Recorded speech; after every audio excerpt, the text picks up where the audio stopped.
It's your job, right? You're the analytics, like, you can't expect that they know that a forecasting algorithm doesn't know the future. It just knows the past and can sort of extrapolate from there, and so yeah, it's really your job, and I like that analogy, VJ, of you're the adult in the room. You're the one that knows what's gonna work.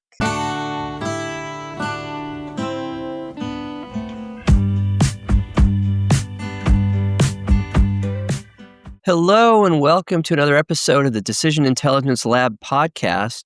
On behalf of my co-host Michael Watson and myself, I'm thrilled to welcome Zohar Strinka to the podcast. Zohar is an operations research analytics professional with a PhD from the University of Michigan. She's been a consultant and a systems engineer with a lot of experience helping organizations kind of connect the technical problems with the real world business problems and outcomes. She's the chair of the upcoming Informs Analytics Plus conference that really does a great job of bringing people together to talk about where is all of this decision intelligence, applied analytics, artificial intelligence, optimization, data science. Where's all this stuff going and how is it making a difference in the world? And Zohar is really passionate about making a difference, about making analytics useful. So, Zohar, welcome to the podcast. We're thrilled to have you here. Thank you for having me. Yeah, welcome. So I think one of the big things you published is you've talked about meta problems. I was fascinated by that. Can you explain what you mean by meta problems? Absolutely. So about a year ago, I came up with this term of the meta problem because I'd been writing and talking about problem solving really since 2013 and really thinking about it since I started getting my PhD. Um, so, what I found was I'd write about problem solving, and people would say, I think you're onto something, but I have no idea what you're talking about. And so that kept happening until last year, where I realized I was often talking about the work you do before you solve a problem to figure out which problem to solve. And so I came up with this term meta problem to talk about that choice of which problem to solve, and really that decision that we could use all these same tools that we use to solve specific problems in optimization. Cool. What I'd like to ask Zohar is about the distinction between problem selection, where I've got a number of different things I could work on. Which way should I go? And how do we tackle that versus problem definition? Have I defined the problem correctly? How do you think about kind of one versus the other? Yeah, so I really think of problem selection as a very active thing where you're really choosing between different options. Problem definition, I see as a little bit more like kind of like a sculptor carving something out of marble, where they sort of say it's sitting there just to be revealed. So when you think of problem definition, I really think of this choice, and you need to really have these trade offs between your different options. When it comes to problem definition, it's sort of a little bit easier because you just take a requirement. So someone says they want something, and you just sort of take it as a given that that's what they really need rather than pushing back. So it's a little bit simpler, and I think you lose a lot in that simplification by just kind of taking a requirement as needed. So I know I know you do consulting, and so you have to work with clients. Do you always have permission to take it to the meta problem? Like, because someone will come to you with a problem, and how do you convince them that that might not be the real problem, or how do you iterate for a while to make sure that is the real problem? Yeah, I don't always have permission to explicitly use it. I have just one client where I'm explicitly doing kind of a case study Okay. using this framework. Um, but it's really how I've always done consulting is I sort of give people options. And so when you give them options, when you talk about outcomes, you really get things much better. And they're really happy to make those choices when you make them available to them. So that's the way I've gotten permission to kind of work with it through it with them. Um, but it's really I don't call it the meta problem. I just say, well, let's figure out which problem we're trying to solve here. Okay. So you kind of bake the process into, behind the scenes, maybe not even like, which is just good consulting practice anyway Yes. to make sure. that you're doing the right thing and you have this framework behind that you're working through. One part of, like, talking to folks about the meta problem, initially, people sort of said, "Wow, this is just, kinda obvious. Like, this is what we already do." There are people who just sort of solve problems iteratively. Of course, we care about outcomes. Of course, we sort of iterate and take this approach. And so it took a while for me to be able to explain it, like, this decision phase, this decision terminology really has changed how people understand, "Oh, yeah, that's something we don't really talk about usually, is that choice." Well, so I kind of have two questions that are jammed together. So I'll try to articulate them clearly. One is you use the term dilemma when you talk about the meta problem, and I'd love you to have you explain that to our audience around what when you talk about a dilemma, what that is. And the other kind of related question is kind of I noticed that you use a language from optimization as part of that kind of problem definition, problem selection process. And I'd love to have you talk about, how that came about and whether you feel like it's effective and how people respond to that language. So dilemma being a specific part of the language question, and then more broadly the language of optimization. Yeah, so every time I ask myself, like, "How can I convey this idea of making a good decision, making the best decision?" I sort of use optimization as my crutch. I'm like, "Okay, we already have this entire field with 70 years of history or 80 years of history. I should just borrow from that for how to make good decisions." So that's sort of my go-to is we have this whole field dedicated to making the best decisions we can. So how do we do it? We look at outcomes. We look at what we know at a particular point in time. We look at preferences. We look at the decisions we can actually make. And so we set everything up in those terms. And so that's what I've borrowed to set up the terminology for the meta problem. The dilemma was one of the things that I had to sort of pull from elsewhere because in optimization, I initially tried to call it completely defined problems. Like we act like the problem is fully specified. We know exactly all the characteristics of that problem. And in the And real we were all trained on that, right? That's right, kind of we were all trained on that. Except if you read the textbook, so I pulled out my very first optimization textbook, and on page 4, it shows there's this iteration to solve real problems because we learn things as we go. So to me, we get taught that there's completely defined problems with a right answer, but then anytime you actually talk to someone doing things in the real world, there's this iteration that we all acknowledge has to happen because we learn things. So to the dilemma, this is where early on in my career, I had this habit of, well, you don't want to solve this problem. You want to solve this other problem because it's going to make more money or whatever it might be. And I didn't necessarily know when to stop. So the dilemma is the word for scope. When are you no longer like talking about the same thing you started with? At some point, we need to focus. We need to say what's out of scope. So to me, that's the word dilemma is really about saying, how far are we willing to take this?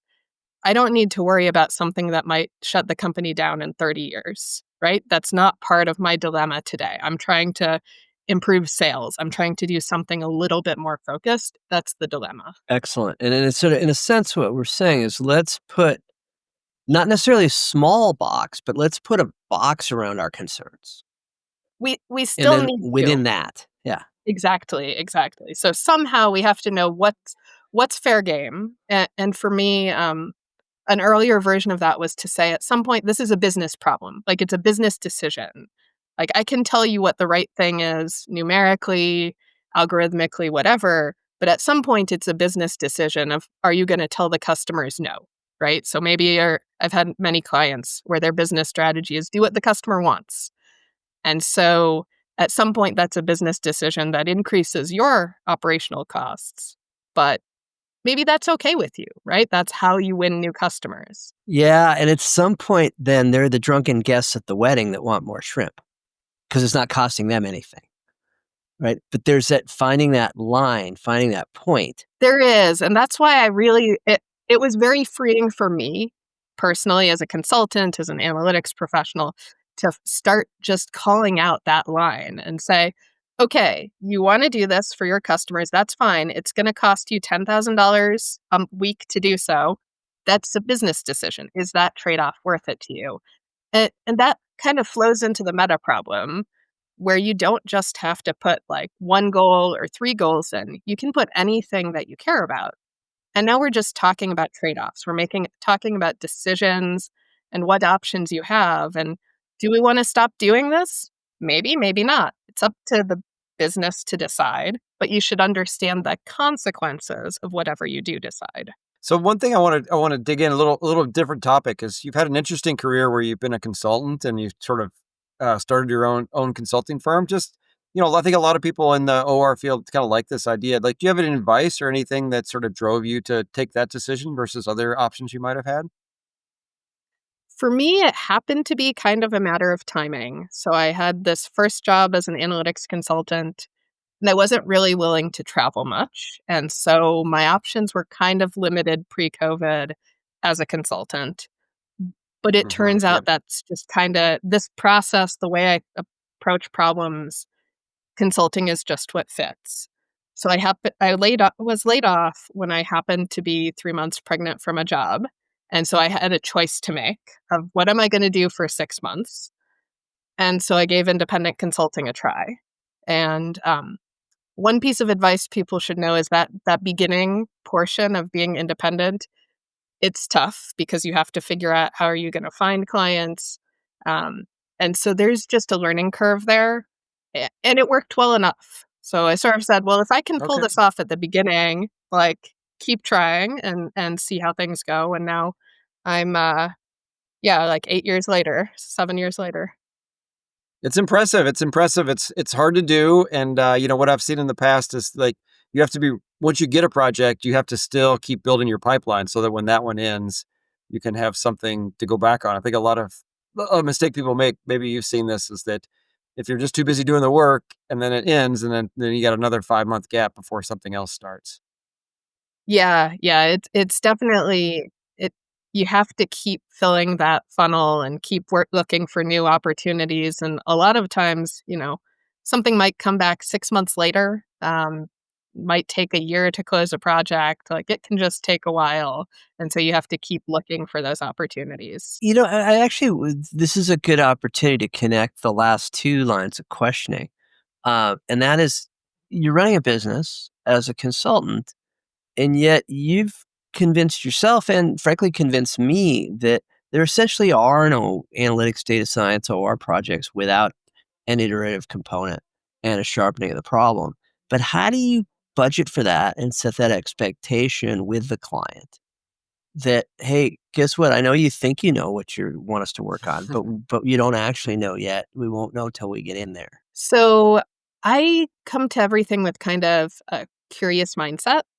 So I save a lot of questions, like, in my head, for when the time is right. So I start yeah, I really take this curious mindset, and it's kind of infectious, right? Like, let's see what we learn. Like, what will the data say? What can the models do? And so that's the approach where really treating this all with curiosity of what are we gonna learn really works pretty well, at least at the beginning. At some point, there's this need to circle back and drive real results. And so there is this need, I'd say, to keep that in mind and really be disciplined about looking for opportunities to say, "Okay, we're ready to release this new, better version. It's not perfect, but it's good enough." And so that, to me, is the transition, is sort of you start more exploratory and curious, but you remind yourself that you're trying to actually deliver some results. And so you're looking for that 80/20 rule. When have I spent the 20% of the work that's going to get me the 80% of the benefit?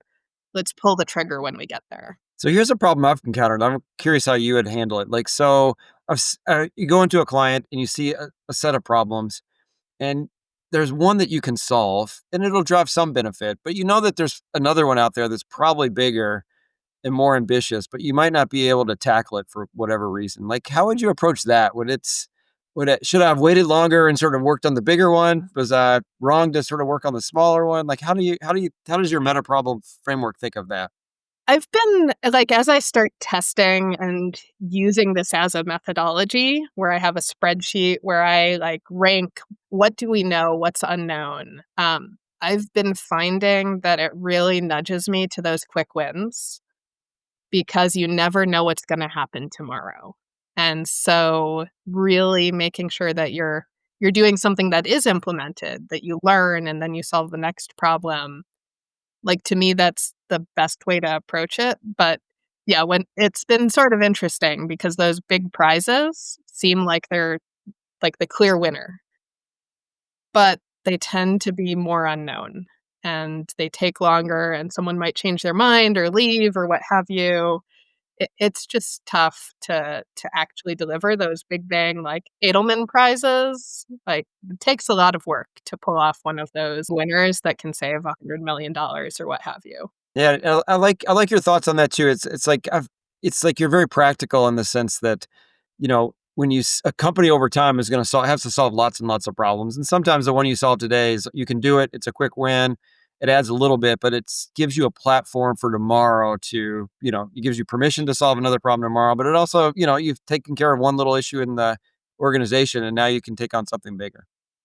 It's also a little bit like, a mortgage buy down for anyone in your audience who's bought a house or maybe warning you if you haven't yet, where when you look at the 30-year mortgage and you say, "Oh, for just a few $1,000s, I'll get a lower interest rate for 30 years." Well, that works great as long as you never refinance. And I hadn't done that math Mm, before I got my first mortgage.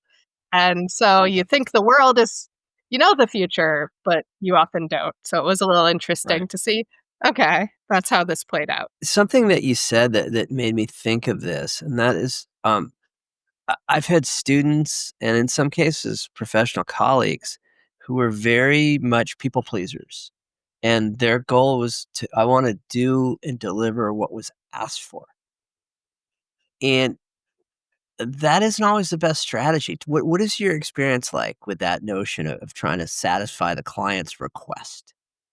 Yeah, it's tough because you wanna help. And what's interesting is often as the analytics professional, you're the one that sees why this won't actually work. They don't actually see it. And so they've asked you for something and you sort of want to give them credit and say, well, they know the data's not very good. They know this prediction can't be that perfect. So I'm just going to do the best I can. And it's really doing a disservice to yourself because you know better if you know the data or you know the models. Like, if someone asked me for a lottery prediction algorithm, I'm not gonna give that to them because I can't do it. I know that I can't predict the lottery numbers. And so, I very much think of it that way of, you're the analytics professional, you're the one who knows the consequences of bad data or what models can actually do, and so you need to help them understand that so they can ask for something useful for them and that's worth you building. Interesting. Yeah, in a way, you have to be the adult in the room. It's your job, right? You're the analytics like, you can't expect that they know that a forecasting algorithm doesn't know the future. It just knows the past and can sort of extrapolate from there, and so yeah, it's really your job, and I like that analogy, VJ, of you're the adult in the room. You're the one that knows what's gonna work. So at the beginning, we mentioned that you were going to be chairing the Analytics Plus conference from Informs coming up in the spring, and also you threw in kind of the Edelman Award when you talked about big winners. Can you talk a little bit about what value you see in the Analytics Plus conference, and especially like what value you see in the Edelman competition? So, going to Analytics Plus, so I mentioned I got my PhD in optimization, and then I went and moved to Denver and wasn't working with a lot of optimization or informs folks. So I interact with most people in analytics, and they did not see the world the same way I did, where Mm, this problem solving aspect, this what's the decision we're going to make. And so I went back to informs year after year to get that focus, focus on outcomes, focus on solving the right problem. and focus on that decision, like which decisions can we make and making them better. So the Edelman is great because that's the whole focus of the competition is really proving that your analytics has led to benefits, lives saved, dollars made, whatever it might be. But it's about proving that the analytics led to different decisions or actions that led to these huge returns. So that's the Edelman specifically, and Analytics Plus, the conference, that's where I found other people who thought that same way. And so in forms in general, I've remained involved because it's how I get to be a better problem solver and really hone my craft in analytics. That's perfect, and I think you said something else subtle in there that I think we should push as a community is that more data scientists who haven't seen the optimization framework would, I think, benefit from a conference like this, just seeing how all this comes together to actually help make decisions. Yeah, it is interesting, right, that we think of ourselves as tools people pretty often.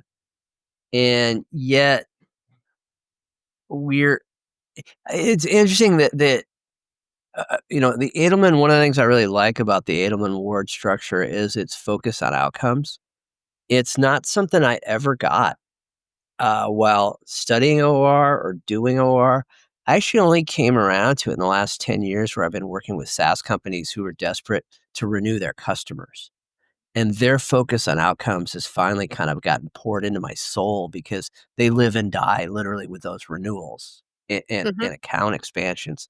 Um, is there a kind of an advice that you'd love to give young analytics professionals about how to think about outcomes? So this decision focus is what's made it so I can explain it and really examine the way I think it through is I used this line earlier in our discussion. Which decisions are you going to make? Which actions are you going to take? And this has become a bit of a mantra. If your analytics isn't going to change a decision, if it's not going to change an action, it's going to have no effect on the world. And so for me, taking that decision focus and when you're building a model, when you're building a dashboard to help someone make better decisions, kind of ask them really with that curiosity, how are you going to make a different decision based on the data in this dashboard? And you use that. You ask a lot of questions and you use that to change how you're presenting the information. So that to me is really data-driven decisions. You have to have the right information and it has to be linked to a decision. And so that's my focus for junior folks, but also my mantra to myself is, okay, how is this going to lead to a different decision? Or is it just like kind of nice to know and then we move on? Coming back to the Edelman, like, and related to that a little bit, it's like I almost see this Edelman ties together with your idea for these meta problems. Like, because I think when I see a good Edelman team, it's like I'm just inspired. Like they solved the right problem. They tackled actually something that was bigger than I imagined possible, and actually got some nice results. And I think that's what you're trying to do with your process is get people to think bigger, think different, think where the real problem is. And even last year's winner, the gold medalist for the cycling team, like it wasn't a huge project, but they focused on like exactly the right thing. It's interesting. So I've been involved in the Edelman competition, and so I got to talk to one of the people in the competition and sort of say, like, what other things did you try that didn't work? And they said, oh, tons of things. Like the Edelman, what they actually presented was not the only thing they tried. They had to try a lot of different things to have these big wins, and so that really kind of changed my thinking of you've gotta try some stuff to see what's gonna work. Oh, that's great insight. Well, I feel like we could probably talk for another half an hour, Zohar. It's been wonderful to get your perspective on the meta problem and around kind of the value of thinking about outcomes and the value of informs in bringing people together at the Analytics Plus conference. I'd love to close by asking you if you've got suggestions for our audience in terms of things that you're doing to learn these days, whether it's podcasts, TV shows, speakers, books. What might you suggest to our audience to dig deeper into some of these topics or into topics that you're digging into these days? Yeah, so I've been having a challenge for myself each year to read more, read more books because it's really in a book that you can really dive into things. And I feel like blogs are great, and some people write really great long blogs, but you can't really build a logical idea as well in a blog as you can in a book. So that's been my focus. Right now, I'm reading "I Am a Strange Loop," which is by Douglas Mm. Hofstadter. He wrote the book Gadel Escher Bach and Yes. was sort of this luminary for AI and thought, and so it's been an interesting read. Just Is as it we're an in easy this read? Is it a hard read? How is that book to get Gadella through? Sherbak is a hard read. I Am a Strange Loop is much simpler.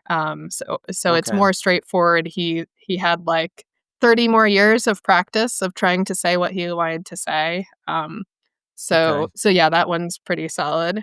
Well, that's a great tip. I remember reading a chunk of Gödel Bach when I was a college freshman, and I wasn't ready.